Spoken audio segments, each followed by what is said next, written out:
Aku lek ngalor ngidul ketemune nang kene coro-coro. Wah, aku ki Patih Mandura kok ming cekekon nyekel wong edian-edian.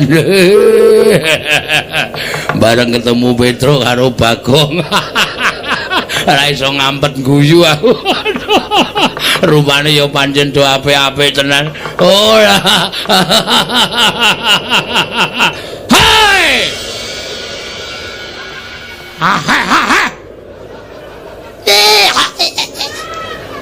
Patih ora nggih tata krama. Temu sapa-sapa kok. Antel sisan kowe. Muni ana. Wanggre sing guyok jejeli sandal cangkem. Gong ora kasar men sengit aku.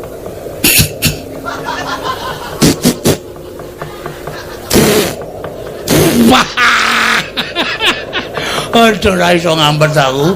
Waduh Bagong getake matane kaya arep cepling-cepling kok. Ora wedi nek gogrok matane. Waduh. Badhem apa, Gong? Botol au.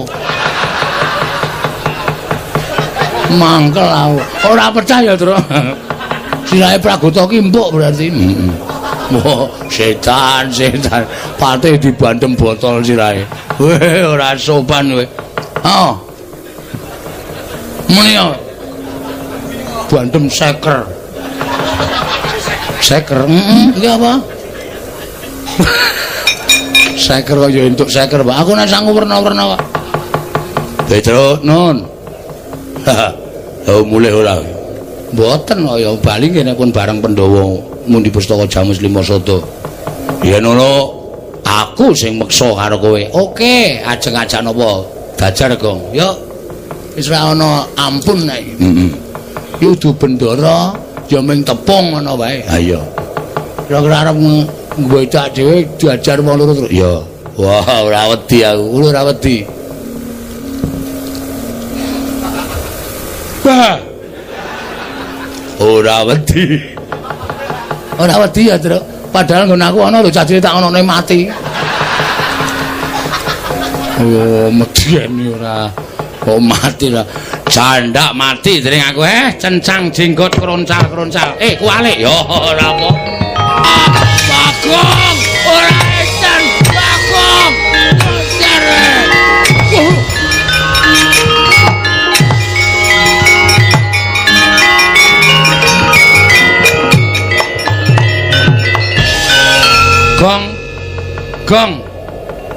Gong. Sorry. Aku ana wong nyambut gawe ya sliwar-sliwer.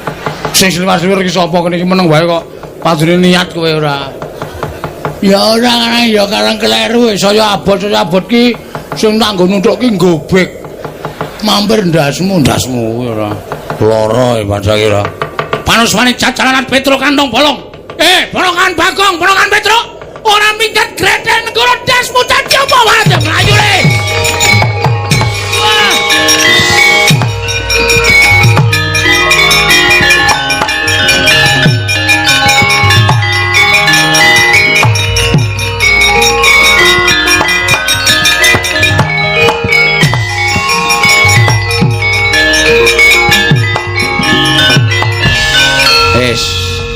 Selesai. Areng apa saiki lho, Sing Mandura wis nesu tenan duka tenan. Petro kantong bola ora miyat ana maning Prabu itu gredek nenggala jeblok wetengmu. Jeblok tenan iki kok. Nenggala ampuh tenan. Aku ono terserah. Aku iki senengane ngono kuwi to. Ngene wae didumle. Oke. Sing maju wae aku. Apike ki wangun-wangune sing maju kowe. Celek. Kowe ngarep endo saka swasana kowe. Endo saka kahanan. Kowe ngerti ora sing disumbari mas apa? Ndara Baladewa ngendika piye? Ayo krunguku. Anu mari jalan Petro kantong bolong. Sing jeneng Petro kantong bolong ki sapa? Ora ana jeneng kok Bagong kantong bolong ki ora ana. Wis kono dinikmati. Aku tak ndelik terus wedi aku. Piye kuwi? Ora piye iki terakhir iki kowe. Waduh. Cilaka iki. Yo. Pak. Bapakku Semar. Aku ngerti, najan aku matur saka kene ning bapak mesti midanget. Mergo bapak ki wong digdaya. Nek pancen bapak duwe niat bangun kayangan Petruk mbok kongkon minangka duta pengawakaning Semar Badrana ning Karangkadempel. Kanan kaya kene iki bapak mesti bantu karo Petruk kantong bolong. Ical wujuding Petruk ana nata mandura.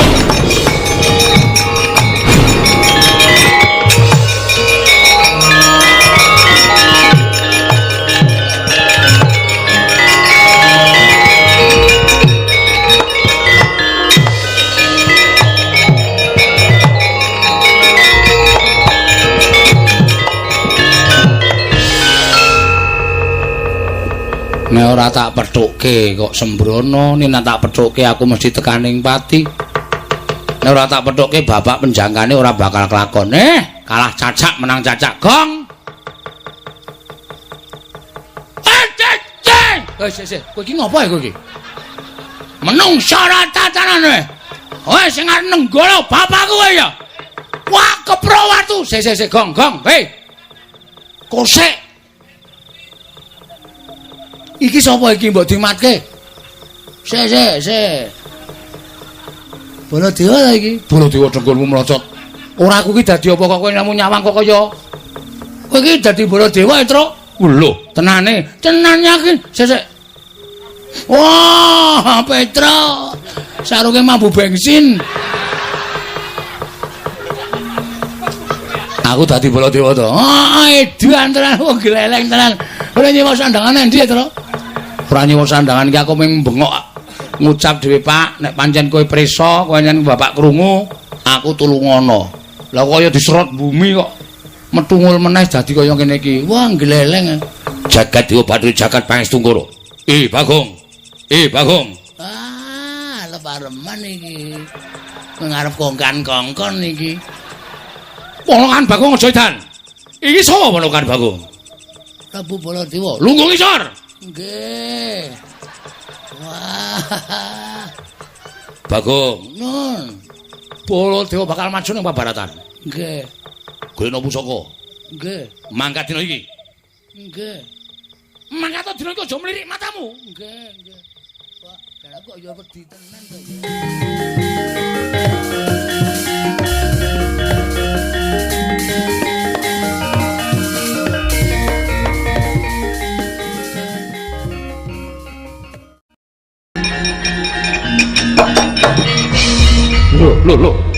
Lho iki aku kok ngeduk kaca iki wae. Ayo kaca cendhik apa kaca tulung. Wah edan iki genah Petruk iki. Ha. Ayo. Iki nata mandura Prabu Baladewa. Wah setan genah Petruk iki. Iki genah Petruk iki. Petruk apa udu sakarepmu lho. Lah kok iso dadi Prabu Baladewa? Kok iso dadi Prabu Baladewa? Wis, akeh sewan sandangan wayang wong. Wah, lah edan. Iki Petruk kembali marang panguasane Ratu Mandura. Petruk kembali marang panguasane Ratu Mandura. Wah, mati telingaku. Cecek ya. Wah, mati. Ayo.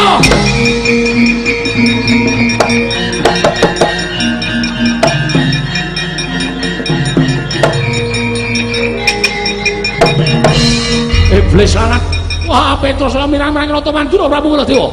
Kowe saya gawe mirangin Ratu Mandura. Petruk, iki apa sing katon? Nenggala greten jeblok wetengmu parat kowe.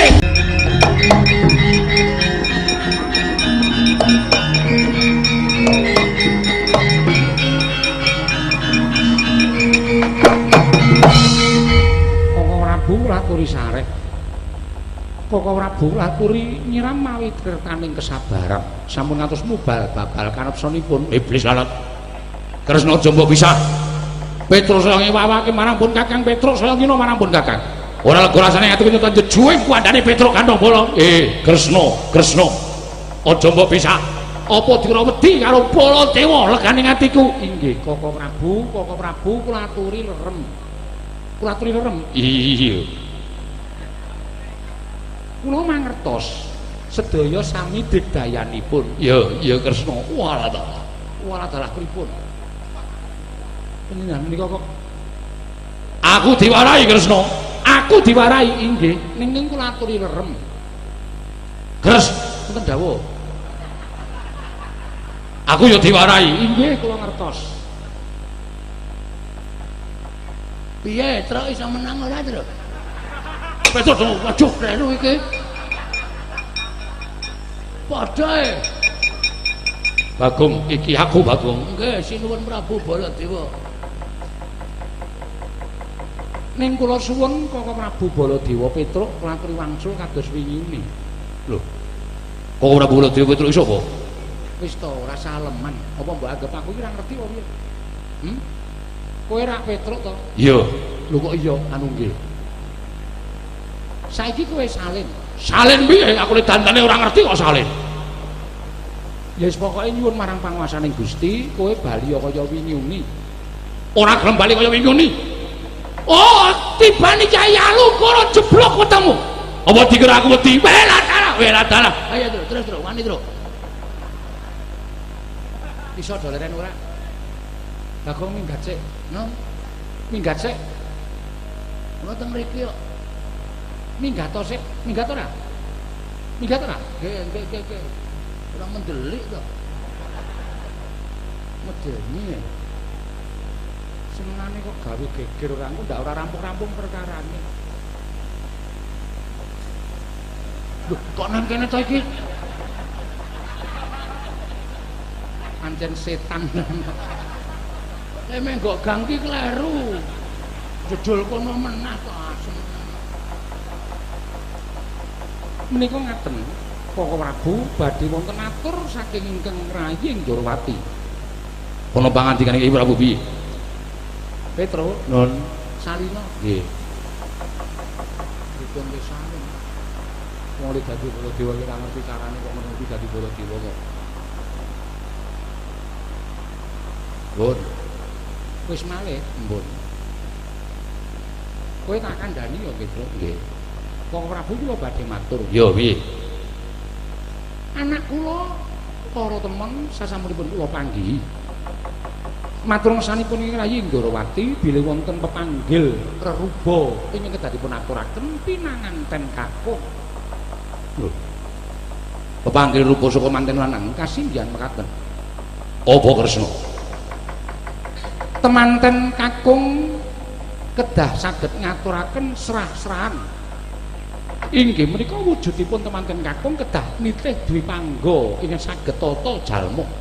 Sangajenging temanten kakung kedah dipun jogeti Wanara Seta, pangombyongnipun dewa sakjodo. Tuwin kayu klepu dewa Ndaru Gedang Mas Debok Swasa Puscindhe Parijata Kencana Gamelan Lokananta tinabuh para Gandharwa. Menika Koko Prabu kedah dipun aturaken dening pinanganten kakung sinten kemawon ingkang saged ngaturaken menapa ing sampun aturaken menika kala wau menika ing badhe dipun ladosi dening pun lara temon Koko Prabu Baladewa.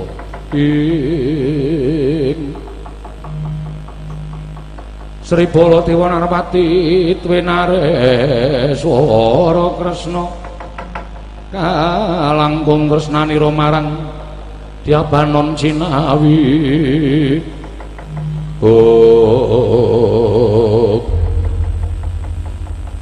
Manten lanang kudu nitih gajah ingkang bisa tata jalma. Sangareping temanten lanang dijugeti Wanara Seta. Pangombyonging dewa sakjodo kasinggihan mekaten. Kayu klepu dewa Ndaru Gedang Mas Debok Swasa Puscindhe Parijata Kencana. Sartane kudu ana pangiring gamelan Lokananta tinabuh para Gandharwa. Kasinggihan mekaten Koko Prabu. Menawi temanten kakung saged ngaturaken menapa ing sampun aturaken inggih menika badhe dipun ladosi dening anak kula Panendang lara temon Koko Prabu. Wah, ladal ya. Kresna, kabeh ingkang wis mbok kandhake mau bakal tak aturake marang Prabu Duryudana. Aku njaluk pamit bakal ngupaya serah-serahan jumpuk lan apa sing nduk kendikake Yai Ndorowati sembah kowe ingkang ndherekaken Jengkar Paduka Kanjeng Koko Prabu. Ya, Kresna.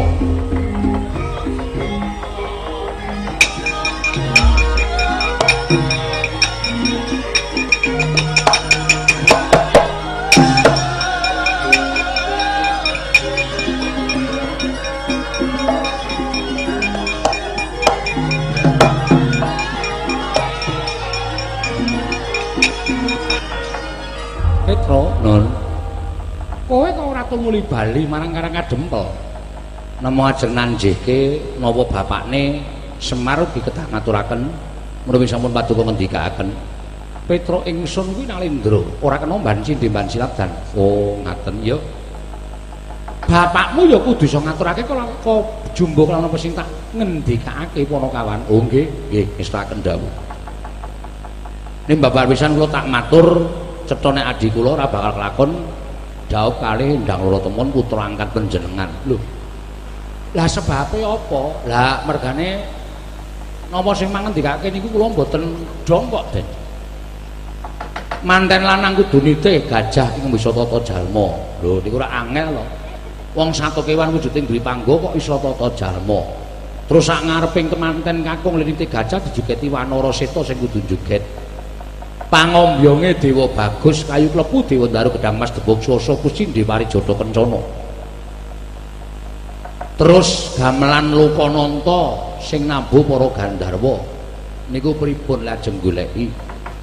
Wong dasare kula niku ming derajate ngaceplik, kula niku ming Panakawan, kula niku ming batur.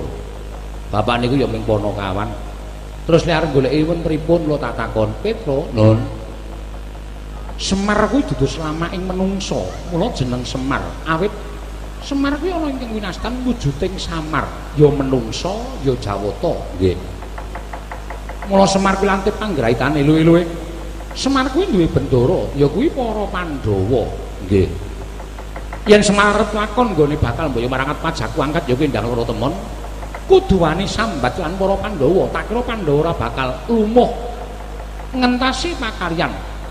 Sarta ora bakal mangkuasta yen Kyai Semar duwe gawe bakal ndhawa pakat majane ngangkat ya kuwi Bambang Senet. Oh nggih. Iya Petruk nggih. Nah ngaten kula nyuwun pamit sinuwun. Sing ati-ati aja kaya bocah cilik. Wangsul dateng Karangkadempel. Napa sing mangandikake kula tak matur kali bapakne Semar. Sing ati-ati Surkiti duga-duga digawa nggih. Sembahku wae aturna marang wong tuamu Petruk. Oh nggih ngestakaken dawuh. Nuwun sewu kula nyuwun pamit nggih sinuwun. Panakawan Bagong sing ati-ati aja kaya bocah cilik. Ngono nggih, pareng sinuwun. Ya, sing ati-ati Panakawan sakarone ngono nggih.